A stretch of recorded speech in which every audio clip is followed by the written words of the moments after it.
Hello students, how are you? Hope you're doing good. Today we are going to start a new science chapter, that is chapter number 2, adaptation of plants. तो इस chapter में हम देखेंगे कि plants कैसे अलग अलग जगह रहने के लिए अडेप्टेड हैं, ठीक है। उन्होंने अपने आप को कैसे ढाल लिया है अपने आसपास के, अपनी सराउंडिंग्स के हिसाब से। Fine, so let's start this chapter. So chapter number 2, adaptation of plants. इस चैप्टर में हम पढ़ने वाले हैं habitat of plants, adaptation in plants, terrestrial plants, aquatic plants and some other plants. Now, identify and write name of these plants. तो आपको इन plants को identify करना है, इनका नाम लिखना है। तो सबसे पहला जो plant है वो है cactus, फिर है lotus, फिर है mango, फिर है hydrilla, ठीक है। Now, do you know why leaves in a cactus plants are reduced to spines? Why do some plants float on water while others are submerged in it? Why plants in hilly areas are tall and most of them have needle-shaped leaves? तो आपने कभी सोचा है जो cactus है उसके पास leaves की जगह थॉर्न्स क्यों हैं? ठीक है। और कुछ ऐसे प्लांट्स हैं जो कि पानी के ऊपर तैरते हैं, कुछ पानी के अंदर डूबे हुए होते हैं, और जो प्लांट्स हिली रीजन पर रहते हैं वो लंबे लंबे होते हैं, टॉल होते हैं, और उनकी लीव्स निडल शेप्ड होती है, खुद वो कोन शेप्ड होते हैं। ऐसा क्यों है, आपने कभी सोचा है? The special features that allow an organism to live in a particular area are known as adaptation. तो कुछ ऐसे स्पेशल फीचर्स होते हैं जिनको प्लांट्स अपना लेते हैं एक स्पेशल रीजन में सरवाइव करने के लिए, उसको हम क्या बोलते हैं? अडेप्टेशंस बोलते हैं। For example, cactus plants is adapted to live in desert, जैसे कि कैक्टस प्लांट अडेप्टेड है डेजर्ट में रहने के लिए। This is why its leaves are reduced to spine, इसलिए उसकी लीव्स की जगह स्पाइन है। In this chapter we will discuss about different adaptation in plants. Let's start. और इस चैप्टर में हम प्लांट्स की अलग अलग अडेप्टेशन पढ़ेंगे, तो स्टार्ट करते हैं। सबसे पहले है हैबिटेट ऑफ प्लांट्स। प्लांट्स की हैबिटेट के बारे में पढ़ते हैं। The region where are living things lives grow naturally is called its habitat. तो एक ऐसी जगह जहां पर लिविंग थिंग नेचुरली रहती है, जहां पर ग्रो करती है, हम उसको उसकी हैबिटेट बोलते हैं। Plants differ greatly in their habitats and they can be divided into two types. Plants जो हैं habitat में अलग अलग होते हैं, हम उनको दो टाइप में डिवाइड कर सकते हैं, terrestrial plants और aquatic plants। ठीक है, terrestrial plants और aquatic plants में plants that grow on land are known as terrestrial plants. For example, mango tree and peepal tree are terrestrial plants. तो प्लांट जो कि लैंड पर ग्रो करते हैं हम उनको टेरेस्ट्रियल प्लांट्स बोलते हैं, जैसे कि मैंगो ट्री, नीम ट्री। ठीक है। Plants growing in water are called aquatic plants. For example, water lotus, hydrilla, hyacinth are aquatic plants. ऐसे प्लांट जो कि पानी के अंदर ग्रो करते हैं हम उनको aquatic plants बोलते हैं, जैसे कि lotus, water hyacinth. Then adaptation in plants. अब plants कैसे adapted हैं?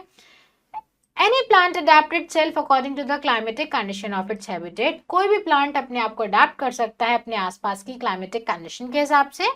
The temperature of the place, amount of rainfall and sunshine received, water availability are some of factors which influence adaptation developed by plants. वहाँ का temperature कितना है, धूप कितनी निकलती है, बारिश कितनी होती है, ये सब चीजें डिफर करती हैं प्लेस टू प्लेस, और इसी अकॉर्डिंग प्लांट्स अपने आप को ढालते हैं। ये कुछ फैक्टर्स हैं। सबसे पहले हम पढ़ने वाले हैं terrestrial plants. Plants that grow on land are known as terrestrial plants. There are different types of land where plants grow in. ऐसे प्लांट जो कि लैंड पर ग्रो करते हैं वो टेरेस्ट्रियल प्लांट्स होते हैं, और टेरेस्ट्रियल प्लांट्स के भी आगे कुछ टाइप होते हैं, जैसे कि कुछ प्लेन्स में ग्रो करते हैं, कुछ माउंटेन्स में ग्रो करते हैं, और कुछ डेजर्ट्स में ग्रो करते हैं। ठीक है। Now, plants in plains. Plants that grow in plains have many branches. They have lush and green branches on top of tree. These are trees that grow in hot summers as well as cold winters. तो plants जो इस area में grow करते हैं उनकी बहुत सारी branches होती हैं, लश ग्रीन दिखते हैं। ठीक है, बहुत सारी ब्रांचेस होती हैं तो बुशी भी दिखते हैं, और ऐसे प्लांट चाहे विंटर हो चाहे समर हो हमें ग्रीन ही दिखते हैं। For example, Neem, Gulmohar, Ashoka etcetera. These plants have thin and light weight leaves. तो नीम, गुलमोहर, अशोका इसके एग्जाम्पल है, और इनकी लीव्स भी लाइट वेट है और ग्रीन है। The trunk of these trees is thick and very strong. The leaves shed during autumn and new ones grow every year during spring. जो ट्रंक है वो थिक है, बहुत ज्यादा स्ट्रॉन्ग है, और ऐसे प्लांट अपनी लीव्स को शेड कर देते हैं ऑटम सीजन में, और स्प्रिंग सीजन में नई लीव्स आ जाती हैं। ठीक है। Now plants in mountains. अब प्लांट्स जो माउंटेन्स में होते हैं वो कैसे रहते हैं? The plants that grow in mountain region are usually tall and cone-shaped. The cone shape enables the snow to slide down from the tree to ground. They have needle-like leaves. The tree do not have flowers. Instead, they have cones. The cone contains seeds. तो ऐसे plant जो कि mountain में grow करते हैं, toll होते हैं, कोन shaped होते हैं, उनकी जो कोन शेप है वो इस वजह से होती है ताकि जब बर्फ पड़े तो जो बर्फ है लीव्स पर जमे ना, वो स्लाइड हो जाए, क्योंकि कोन शेप है तो इजिली बर्फ स्लाइड हो जाएगी। जो लीव्स है वो निडल लाइक है और फ्लावर की जगह क्या होते हैं, कोन्स होते हैं और कोन के अंदर ही सीड होता है। For example pine, cedar and spruce have cones. Pine, cedar और स्प्रूस में कोन्स होते हैं। Trees like walnut, almond, etc. grow in hilly areas. They have round crowns with shed leaves in winter. Trees जैसे कि walnut, almond hilly areas में grow करते हैं, ठीक है।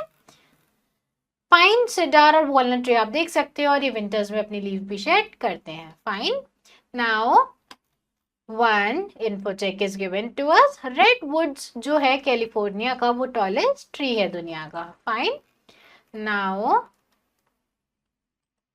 प्लांट्स इन डेजर्ट्स, ऐसे प्लांट जो कि डेजर्ट में ग्रो करते हैं। We know that plants need water to grow, but how do plants in desert region grow? Plants that need less water can grow in desert region. For example, acacia, cactus and date palm. These plants have well-developed features that help them to survive with less water. Some plants have fewer leaves or no leaves. The process of photosynthesis is carried out in stems, not in the leaves. These plants store water in the stem. Some plants also have thorns which help them to conserve water. तो plants को grow करने के लिए water चाहिए। Desert में water है नहीं, तो डेजर्ट में प्लांट कैसे ग्रो करते हैं? तो डेजर्ट में सिर्फ वही प्लांट्स ग्रो कर सकते हैं जिनको कम पानी चाहिए, ठीक है, क्योंकि वो कम पानी लेते हैं तो वो डेजर्ट में सर्वाइव भी कर पाते हैं। ऐसे प्लांट के पास ज्यादातर लीव्स नहीं होती है। जो फोटोसिंथेसिस है वो स्टेम में ही होता है और स्टेम में ही वाटर स्टोर होता है।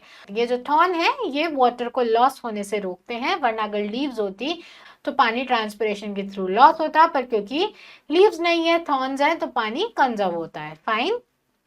तो एकिया, कैक्टस और डेट पाम जो कि आप यहाँ पर देख सकते हो वो इसके एग्जाम्पल है। Fine. Acacia tree, cactus and date palm. Now plant in areas of heavy rainfall, अब ऐसे प्लांट जो कि ऐसे एरिया में रहते हैं जब बहुत ज्यादा बारिश होती है, रेनफॉल होती है। There are some areas that receive heavy rainfall. The plant growing in these areas have green leaves throughout the year. तो कुछ एरियाज में बहुत ज्यादा बारिश होती है तो ऐसे प्लांट्स की लीव्स जो हमेशा ग्रीन ही रहती हैं। They are also known as evergreen trees. For example, rubber and teak trees. Small plants like sugarcane, cotton and rice also grow here. तो ऐसे प्लांट को हम एवरग्रीन प्लांट्स भी बोलते हैं क्योंकि हमेशा ग्रीन रहते हैं। जैसे कि आप यहाँ देख सकते हो, रबर ट्री है, टीक ट्री है और राइस, शुगर, कॉटन भी इसके एग्जाम्पल हैं, ठीक है। Now plants in marshy areas, अब ऐसे प्लांट जो कि मार्शी एरिया में ग्रो करते हैं। There are some areas where soil is very sticky. These areas are known as marshy areas. These areas have clay wet soil which doesn't allow water to drain from it. तो कुछ area है जहाँ पर soil बहुत ज़्यादा sticky होती है, ठीक है। तो ऐसे एरियाज को मशी एरियाज बोलते हैं। यहाँ पर जो सॉइल है स्टिकी होती है तो उसके अंदर एयर नहीं जा पाता है। The root of plant come out of the soil and act as breathing root. The plants that grow here are mangroves. ठीक है, क्योंकि यहाँ पर पानी वहां पर इकट्ठा हो जाता है, कहीं पर ड्रेन नहीं हो पाता है, तो जो रूट्स हैं ब्रीथ नहीं कर पाती हैं, तो रूट्स पानी के ऊपर आ जाती हैं, सॉइल से ऊपर आ जाती हैं, ब्रीदिंग रूट्स की तरह एक्ट करती हैं और ऐसे प्लांट को हम बोलते हैं mangroves. Now next is aquatic plants. अब एक्वेटिक प्लांट्स कौन से होते हैं? Aquatic plants have adapted themselves amazingly to survive in water. Aquatic plants ने अपने आप को अडेप्ट कर लिया है पानी में सर्वाइव करने के लिए। These can be further classified into 3 types. अब aquatic plant 3 तरह के हो सकते हैं जो कि है floating, fixed and underwater plants. Fine. सबसे पहले हम पढ़ने वाले हैं fixed plants के बारे में। Lotus and water lily are 2 types of fixed plants. They are called so because their roots are fixed to bottom of the pond. Lotus और वाटर लिली फिक्स प्लांट है। इनको हम फिक्स प्लांट इसलिए बोलते हैं क्योंकि इनकी रूट नीचे अटैच होती है सॉइल में। Their stem are long, hollow, light and flexible so that they can bend easily with waves of water and do not get uprooted. Their leaves are float on water surface. इनकी जो leaves है पानी पर तैरती है और इनकी जो रूट है वो कैसी होती है? लॉन्ग होती है, होलो होती है। लॉन्ग और होलो क्यों होती है? ताकि जो वाटर करंट है जब पानी बहता है तो उसके साथ ये टूट ना जाए, ठीक है। Next is floating plants. Duckweed, water lettuce, and water hyacinth are some floating plants. Most of these plants have fibrous root system, but they are not fixed at bottom of the water body. Their roots are float on the surface. तो duckweed, water lettuce इसके example हैं. इनमें roots होती है, fibrous root system होता है, पर root नीचे से अटैच नहीं होती है, रूट भी ऊपर ही फ्लोट करती है. These plants have floating leaves which perform photosynthesis by trapping sunlight and carbon dioxide. Chlorophyll is present on upper surface of leaves as this is the only portion which is exposed to sunlight. Floating plants are light and spongy to facilitate floating. तो leaves में photosynthesis होती है, ठीक है, sunlight trap होती है, carbon dioxide absorb होता है, और जो स्टोमेटा है, जो क्लोरोफिल है, वो सिर्फ ऊपर की साइड में होता है क्योंकि ऊपर की साइड ही सनलाइट आती है, ठीक है. और ये बहुत लाइट होती है, स्पॉन्जी होती है ताकि इजीली फ्लोट कर पाए, ठीक है. आप यहाँ पर देख सकते हो इन्फो चेक. रूट सिस्टम क्या करता है, प्लांट को फ्लोट करने में हेल्प करता है. Fine. Now under water plants. अब कुछ ऐसे प्लांट्स होते हैं जो पानी के अंदर ग्रो करते हैं. Plants like hydrilla, pondweed and tape grass are some example of underwater plants. तो hydrilla, pondweed और tape grass कुछ ऐसे plants के example हैं जो पानी के अंदर grow करते हैं. Such plants are completely submerged in water and have thin ribbon-like narrow leaves. ऐसे plant पूरी तरह पानी के अंदर डूबे हुए होते हैं, इनकी leaves बहुत पतली होती है, ठीक है, narrow भी होती है. There are no stomata in their leaves. They absorb carbon dioxide given by aquatic animals through their body surface to prepare food. इनके पास leaves नहीं होती है, इनके body surface पर ऐसी चीजें present हैं जिसकी help से जो water animals ने carbon dioxide release किया है उसको absorb कर सकते हैं. Fine. Now some other plants. अब हम कुछ और plants के बारे में पढ़ते हैं. Can you imagine plants eating insects? No, but there are some plants that eat insects. These plants are known as insectivorous plants. क्या आप imagine कर सकते हो कि कुछ plants insect भी खाते हैं? हो सकता है आप imagine ना कर सकते हो, पर ऐसा सच में है. कुछ plants insect भी खाते हैं जिनको हम insectivorous plants बोलते हैं. For example, Venus flytrap और pitcher plant, जैसे कि Venus flytrap और pitcher plant.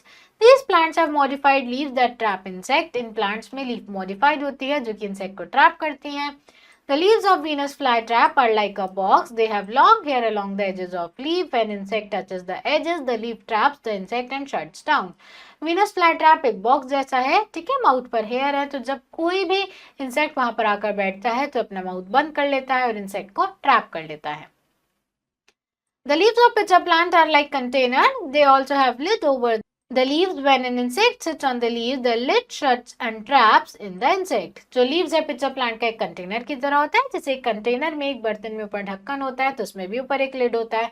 जब इंसेक्ट आकर बैठता है तो अपना लिड अपने ढक्कन को बंद कर लेता है, ठीक है. Some plants like mushroom and coral leaf do not have chlorophyll. Mushroom और coral leaf में chlorophyll नहीं होता है. They are non-green plants. ये non-green होता है. These plants cannot make their food and absorb food from dead plants and animals. ये plants अपना खुद का खाना नहीं बना सकते हैं, फूड को absorb करते हैं dead plants और animals से. Hence they are also called saprophytes. इसलिए हम इनको saprophytes भी बोलते हैं, ठीक है. जैसे कि आप यहाँ देख सकते हो, Venus flytrap है, pitcher plant है और mushroom है. Now synopsis. अब तक हमने जो भी पढ़ा एक बार उसको रिवाइज करते हैं. प्लांट्स जो कि लैंड पर ग्रो करते हैं उनको हम टेरेस्ट्रियल प्लांट्स बोलते हैं. प्लांट जो कि प्लेन में ग्रो करते हैं उनकी बहुत सारी ब्रांचेस होती हैं. ट्रीज माउंटेन रीजन में ग्रो करते हैं, टॉल होते हैं, कोन शेप्ड होते हैं. प्लांट्स को कम पानी चाहिए होता है डेजर्ट रीजन में, तो ऐसे प्लांट है कैक्टस और डेट पाम. प्लांट ग्रो करते हैं वाटर में तो हम उनको बोलते हैं एक्वेटिक प्लांट्स, और जो प्लांट इंसेक्ट खाते हैं हम उनको बोलते हैं इंसेक्टिवोरस प्लांट्स, ठीक है. Now take the correct option. The plants which grow on land are called terrestrial plants. ठीक है, जो प्लांट लैंड पर ग्रो करते हैं हम उनको terrestrial plants बोलते हैं. Insect eating plants are called, जो प्लांट्स इंसेक्ट खाते हैं हम उनको insectivorous plants बोलते हैं. The process of preparing food in plants is called, तो प्लांट में फूड प्रिपेयर होने का प्रोसेस क्या कहलाता है, photosynthesis. The plants found under the water are called dash plants. जो प्लांट्स हमें पानी के अंदर मिलते हैं हम उनको क्या बोलते हैं, submerged plants. Next is fill in the blanks. The plants which grow on land are known as, ऐसे प्लांट जो कि लैंड पर ग्रो करते हैं हम उनको क्या बोलते हैं, terrestrial plants. Plants need dash to grow. The answer is food. Dash have needle-like leaves. तो आंसर is, तो सबसे पहले आएगा plants in mountains Dash plants have lush and green branches from tree tops. The answer is plants in plain. Water hyacinth is a aquatic plant. Now give one word answer. Name a terrestrial tree. The answer is mango tree. Name a plant of desert region. The answer is cactus plant. Where do terrestrial plants grow? The answer is on land. Where do desert plants store water? The answer is stem. What does pitcher plant eat? The answer is insects. So class, that's all for today. I hope you understood this chapter. Now you have to try and fill out rest of the exercise yourself, and we will meet in our next video. Thank you everyone.